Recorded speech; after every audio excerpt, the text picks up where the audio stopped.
রাধে রাধে। নমস্কার বন্ধুরা, আরো একটি নতুন ভিডিওতে আপনাদের সকলকে স্বাগত জানাই। কেমন আছেন সবাই? আশা করি সবাই ভালো আছেন, সুস্থ আছেন। আর রাধারানীর কৃপায় আমরাও খুব ভালো আছি। তো কাল হচ্ছে 11ই সেপ্টেম্বর, 27শে ভাদ্র, বুধবার। কাল হচ্ছে রাধাষ্টমী তিথি। তো কাল তিথিটা হচ্ছে শুভ মহাপাবনী তিথি, বিশ্ব পাবনী তিথি কাল। তো এই তিথিতেই কিন্তু আমাদের পৃথিবীতে প্রেমের আবির্ভাব হয়েছিল। কালকের তিথিতেই আমাদের রাধারানী, প্রেমময়ী রাধারানীর আবির্ভাব হয়েছিল। এই জন্যই কালকের এই তিথিটার কিন্তু অনেক মাহাত্ম্য। তো যারা ভক্তি পথে আছেন তারা কিন্তু অবশ্যই রাধাষ্টমী ব্রত পালন করবেন। এমনকি যারা ভক্তি পথে নেই তারাও রাধাষ্টমী ব্রত পালন করবেন। কারণ রাধারানীর উপাসনা করা, রাধারানীর এই ব্রত পালন করা কিন্তু আমাদের পৃথিবীর প্রত্যেকটা মানুষের কর্তব্য। কারণ রাধারানী হচ্ছে প্রেমের মূর্তি, প্রেমময়ী রাধারানী। তো আমাদের এই পৃথিবীটা কিন্তু প্রেমের ওপরেই টিকে আছে। তো আপনারা প্লিজ অবশ্যই সবাই রাধাষ্টমী ব্রত পালন করবেন।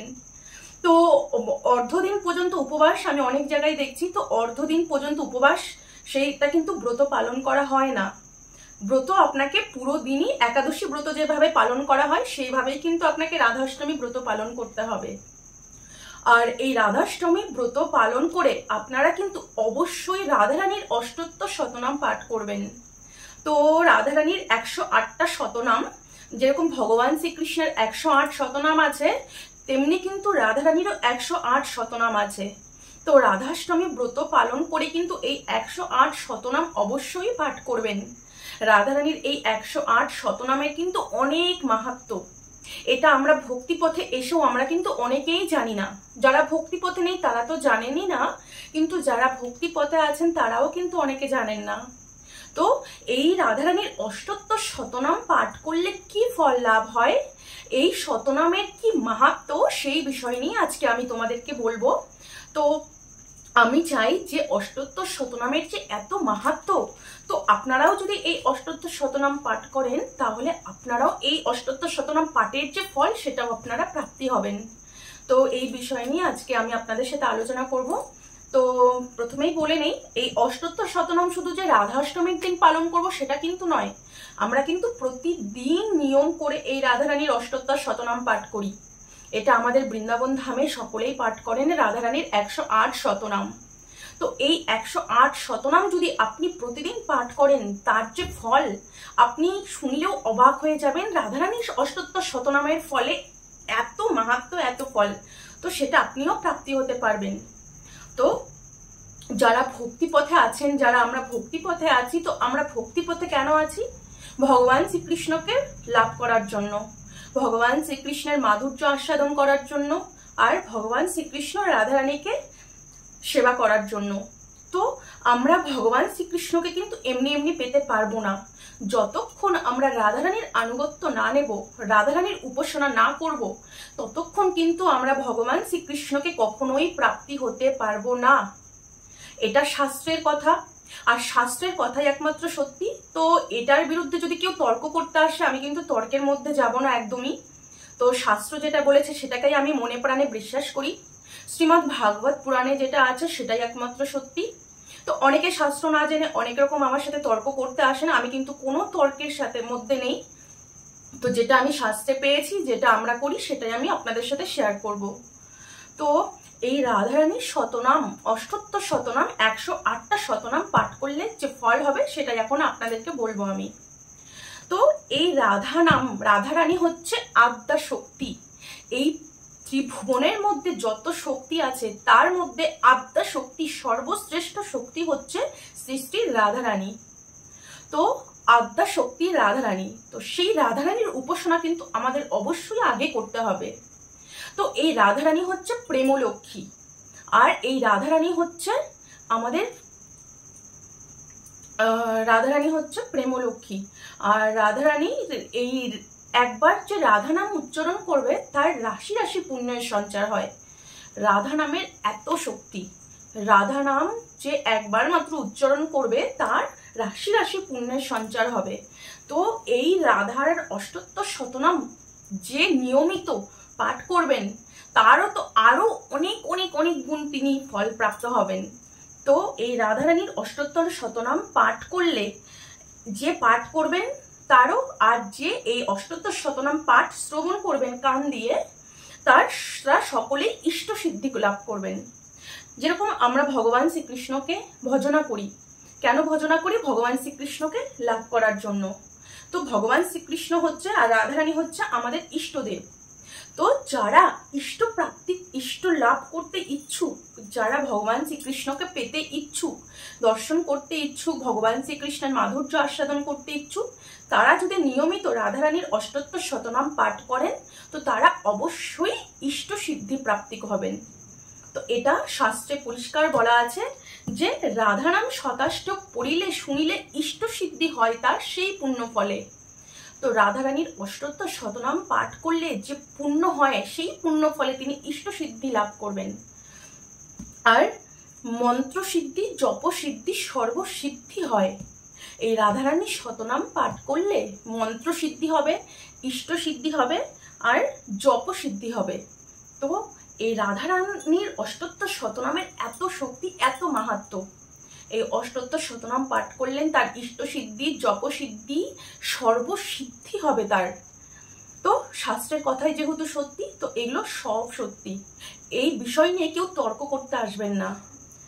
যারা ভজন পথে নেই, যারা ভক্তি পথে নেই, তারা তো কমসে কম এগুলো নিয়ে কখনোই তর্ক করতে আসবেন না, কারণ শাস্ত্রই একমাত্র সত্যি। শাস্ত্রে যেটা বলা আছে সেটাই সত্যি। তো এই রাধারানীর অষ্টোত্তর শতনাম পাঠ করলে আপনার ধর্ম, অর্থ, কাম, মোক্ষ সমস্ত কিছু পূরণ হবে। এই পৃথিবীটা কি নিয়ে চলছে? ধর্ম, অর্থ, কাম, মোক্ষ। এই পৃথিবীর মানুষ কিসের মধ্যে পড়ে রয়েছে? ধর্মের মধ্যে, অর্থের মধ্যে, কামের মধ্যে, আর মোক্ষের মধ্যে। তো আপনি যদি ধর্ম, অর্থ, কাম, মোক্ষকে পেতে চান তো আপনাকে রোজ রাধারানীর শতনাম পাঠ অবশ্যই করতে হবে, তাহলে আপনার সর্ব ইচ্ছা পূরণ হবে। তারপরে বাঞ্ছা সিদ্ধি হয় তার সেই পুণ্য ফলে। আপনার মনের যে বাসনা, যে আমার হয়তো অনেকের মনের অনেক রকম বাসনা থাকে, হয়তো আমার এটা বাসনা যে আমি যেন বৃন্দাবনে বাস করতে পারি, আবার অনেকের মনে বাসনা থাকে যে আমার যেন এই চাকরিটা হয়, আবার অনেকের মনে বাসনা থাকে আমি যেন পয়সাওয়ালা হতে পারি, আমি যেন ধনী ব্যক্তি হতে পারি, আমার যেন অনেক নামযশ হয়।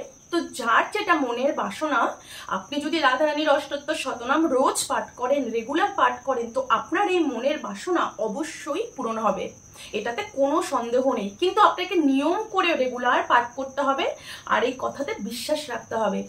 বলে না যে বিশ্বাসে মিলাই বস্তু তর্কে বহুদূর। তো আপনি যদি বিশ্বাস করে এই রাধারানীর অষ্টোত্তর শতনাম পাঠ করেন তো আপনি আপনার অবশ্যই বাঞ্ছা সিদ্ধি করতে পারবেন, কিন্তু আপনাকে দৃঢ় বিশ্বাস রাখতে হবে। তারপরে প্রেমপূর্ণ ভক্তি জন্মে শাস্ত্রে হেন বলে। যার ভক্তি লাভ করতে ইচ্ছে, যার প্রেম লাভ করতে ইচ্ছে, সেও ওই প্রেম ভক্তি লাভ করবেন। যার যেটা মনের ইচ্ছে, তার সব ইচ্ছে পূরণ হবে এই একটা মাত্র রাধারানীর শতনাম যদি আপনি রেগুলার পাঠ করেন। তো তার গৃহে লক্ষ্মী সদা করেনি বসতি, মুখে সদা বিরাজিত রহে সরস্বতী।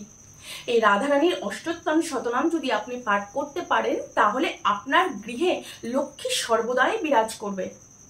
পরিষ্কার শাস্ত্রে বলে দেওয়া আছে, যিনি রাধারানীর অষ্টোত্তর শতনাম পাঠ করবেন তার গৃহে লক্ষ্মী সবসময় বাধা হয়ে থাকবে। কারণ রাধারানী হচ্ছে আদ্যা শক্তি। রাধারানীকে যিনি উপাসনা করবেন, রাধারানীর যারা ভক্ত হবেন, তিনি তার ভক্তের কোনো কিছুতে কোনোদিন অভাব রাখেন না। তার ভক্তের যেটা প্রয়োজন তিনি অবশ্যই দেবেন। তো আপনার যদি অর্থের কামনা মনে থাকে, আপনি যদি চান আমি ধনী হতে চাই, তো আপনি রেগুলার এই রাধারানীর অষ্টোত্তর শতনাম পাঠ করবেন, আপনি অবশ্যই যেটা আপনার মনের বাসনা সেটা অবশ্যই পূরণ হবে। তো আপনার গৃহে লক্ষ্মী সর্বদাই বিরাজ করবেন। আর আমাদের রাধারানী আদ্যা শক্তি, আর যত শক্তি আছে সব রাধারানীর দাস দাসী। তো রাধারানী যদি চান যে লক্ষ্মী সর্বদা আপনার ঘরে বেঁধে রাখবেন, তো সেটাই হবে। এই জন্য বলছে রাধারানীর অষ্টোত্তর শতনাম পাঠ করলে আপনার গৃহে লক্ষ্মী সর্বদাই বিরাজিত থাকবে, আর মুখে সদা বিরাজিত রহে সরস্বতী। আর সরস্বতী সর্বদাই আপনার মুখে বিরাজ করবেন। এত শক্তি, এত মাহাত্ম্য এই রাধারানীর অষ্টোত্তর শতনামে। তো তো এটা আমরা ভক্তিপথে এসেও আমাদের অনেকের জানা থাকে না, আমরা অনেকেই জানি না। আর যারা ভক্তিপথে আসেননি তাদের কথা তো অনেক দূরেই রাখলাম। তো যতেক পাতক তর হয় বিমোচন, অন্তকালে যায় সেই গোলক ভবন। তো আপনার যত পাপ আছে সমস্ত পাপ ধুয়ে যাবে। আপনি যদি রেগুলার এই রাধারানীর অষ্টোত্তর শতনাম পাঠ করেন তো আপনাকে একদম ফুলের মতো পবিত্র করে নেবে, আপনার সমস্ত পাপ ধুয়ে মুছে পরিষ্কার করে নেবে। আর শেষ সময় অন্তকালে আপনার যখন শেষ সময় আসবে তো আপনাকে রাধারানী নিজে গুণের যোগ্যতা প্রদান করে রাধারানী তার চরণের দাসী করে নিয়ে যাবে। আপনাকে আর এই জন্ম মৃত্যু চক্রের মধ্যে আসতে হবে না। তো এই জন্য যারা ভক্তিপথে আছেন, যারা ভক্তিপথে আসার ইচ্ছুক, আমি তাদের জন্য কথাগুলো বলছি। তো যারা ভক্তিপথে আসতে ইচ্ছুক, যারা ভজন পথে এখনো আছেন, তারা অবশ্যই এই রাধারানীর 108 শতনাম পাঠ করবেন। শতনামের এত মাহাত্ম্য, রাধারানীর শতাষ্টক পড়িলে শুনিলে ইষ্ট সিদ্ধি হয় তাই সেই পুণ্য ফলে। মন্ত্রসিদ্ধি, জপসিদ্ধি, সর্বসিদ্ধি হয়, ধর্ম অর্থ কাম মোক্ষ সিদ্ধি সুনিশ্চয়। বাঞ্ছা সিদ্ধি হয় তার সেই পুণ্য ফলে, প্রেম পুণ্য ভক্তি জন্মে শাস্ত্রে হেন বলে। তার গৃহে লক্ষ্মী সদা করেনি বসতি, মুখে সদা বিরাজিত রহে সরস্বতী। যতেক পাতক তর হয় বিমোচন, অন্তকালে যায় সেই গোলক ভবন। তো এই 1 শতনাম পাঠ করলে এত মাহাত্ম্য। তো আমরা জেনে শুনে বুঝে কেন রাধারানীর অষ্টোত্তর শতনাম পাঠ করব না? আপনি যদি চান যে আপনার গৃহে লক্ষ্মীকে বেঁধে রাখবেন, লক্ষ্মীকে সর্বদা লক্ষ্মী বিরাজ করুক, তো আপনি যদি রেগুলার রাধারানীর শতনাম পাঠ করেন তো অবশ্যই লক্ষ্মী আপনার গৃহে বিরাজিত থাকবে সর্বদাই। আপনার মুখে সর্বদাই সরস্বতী বিরাজিত থাকবে যদি আপনি রেগুলার এই রাধারানীর অষ্টোত্তর শতনাম পাঠ করেন।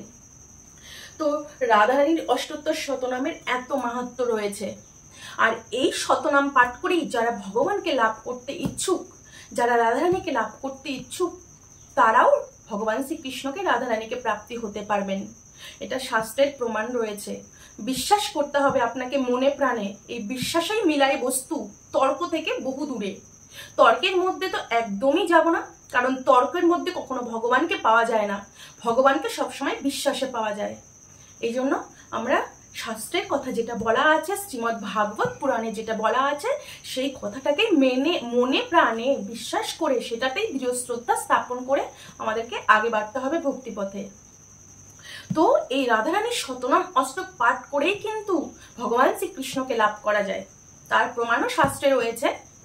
ভগবান শ্রী রামচন্দ্র, লক্ষ্মণ আর শ্রী সীতা দেবী যখন ত্রেতা যুগে, আমি ত্রেতা যুগের কথা বলছি, ত্রেতা যুগে যখন ভগবান রামচন্দ্র লক্ষ্মণ সীতাকে নিয়ে পঞ্চবটী বনে ছিলেন, তখন সেই পঞ্চবটী বনে সুপর্ণখা নামে রাবণের বোন ছিলেন, সেই বোন রাক্ষসী ছিলেন। তখন রাক্ষসী সেই বনে হঠাৎ করে চলে আসেন, পঞ্চবটী বনে। তো পঞ্চবটী বনে সেই সুপর্ণখা রাক্ষসী এসে রামচন্দ্রের সৌন্দর্য দেখে মুগ্ধ হয়ে পড়েন। রামচন্দ্রের এত সৌন্দর্য, তখন সুপর্ণখা রামচন্দ্রকে দেখে রামচন্দ্রের প্রেমে পড়ে যান। তখন রামচন্দ্রকে স্বামী রূপে পাওয়ার জন্য রামচন্দ্রের কাছে প্রার্থনা জ্ঞাপন করেন, যাতে সুপর্ণখাকে স্ত্রী রূপে তিনি অঙ্গীকার করেন। তখন রামচন্দ্র বলেন, ত্রেতা যুগে রামচন্দ্র হচ্ছে মর্যাদা পুরুষোত্তম। তো রামচন্দ্র বলেন যে আমি বিবাহিত, আমার সাথে আমার পত্নী আছেন, তো আমি তোমাকে স্বীকার করতে পারবো না, আমার বিয়ে হয়ে গেছে। তখন বললো যে তুমি লক্ষ্মণের কাছে যাও, লক্ষ্মণেরও বিয়ে হয়ে গেছে, তো বললো তুমি লক্ষ্মণের কাছে যাও। তখন সুপর্ণখা লক্ষ্মণের কাছে গেলেন, লক্ষ্মণের কাছে গিয়ে বললেন যে আমি রামচন্দ্রকে বিয়ে করব। তো লক্ষ্মণ এই কথা শুনে রাগের চোটে সুপর্ণখার নাক কেটে দিলেন।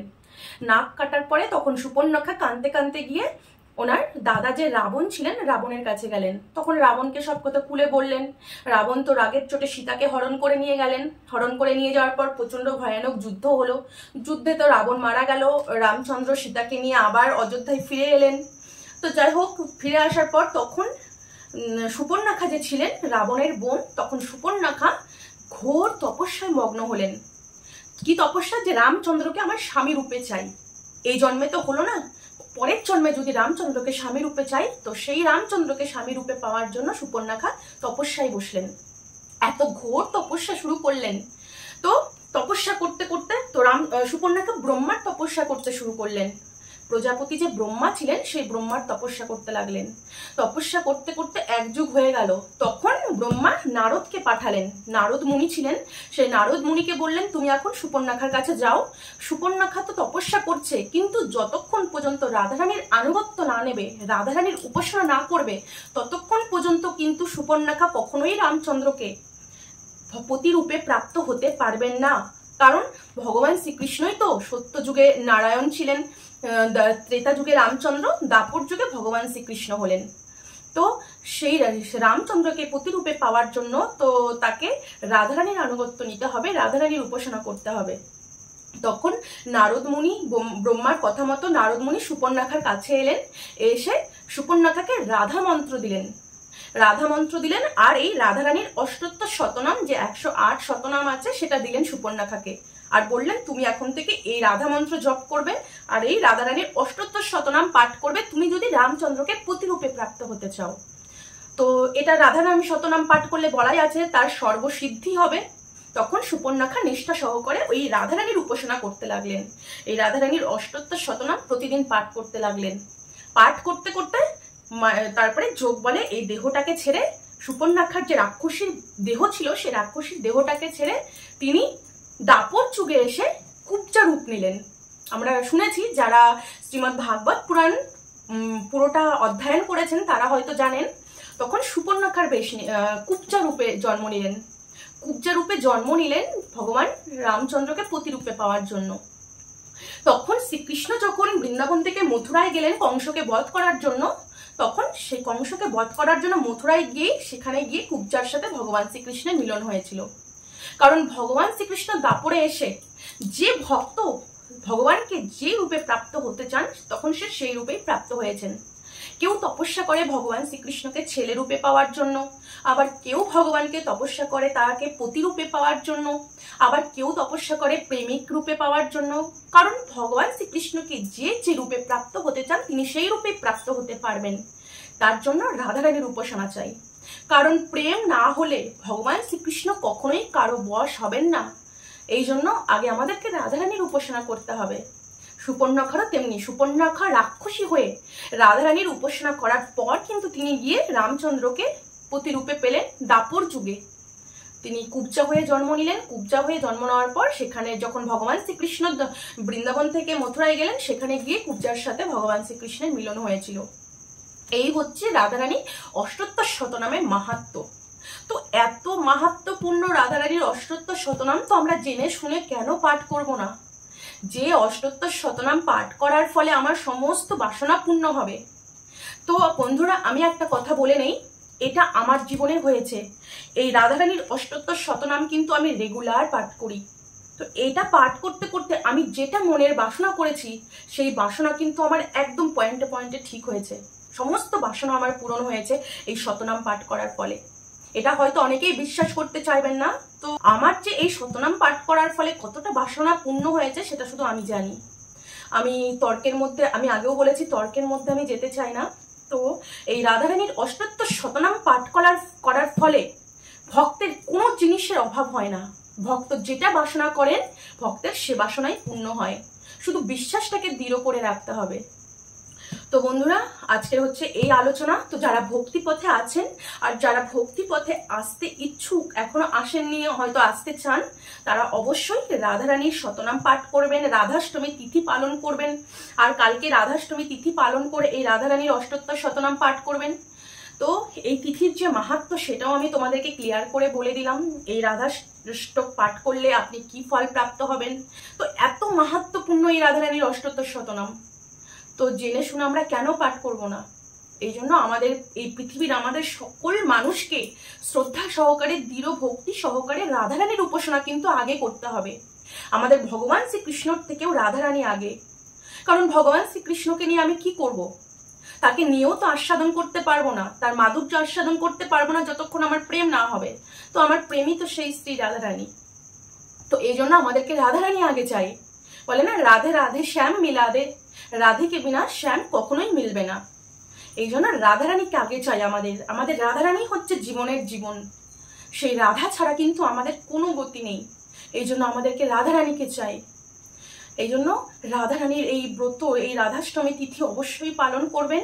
রাধারানী হচ্ছে দয়াময়ী, রাধারানী হচ্ছে কৃপাময়ী। আপনি যদি এক পা রাধারানীর দিকে এগিয়ে আসেন, রাধারানী আপনার দিকে 10 পা এগিয়ে আসবে আপনাকে ভক্ত করে নেওয়ার জন্য। আমাদের রাধারানীর মতো করুণাময়ী আর এই ত্রিভুবনের মধ্যে কেউ নেই। রাধারানী হচ্ছে দয়াময়ী, রাধারানী হচ্ছে মঞ্জু স্বভাবা। তার মতো করুণা, তার মতো দয়া আর এই পৃথিবীতে, এই ত্রিভুবনের মধ্যে কারো নেই।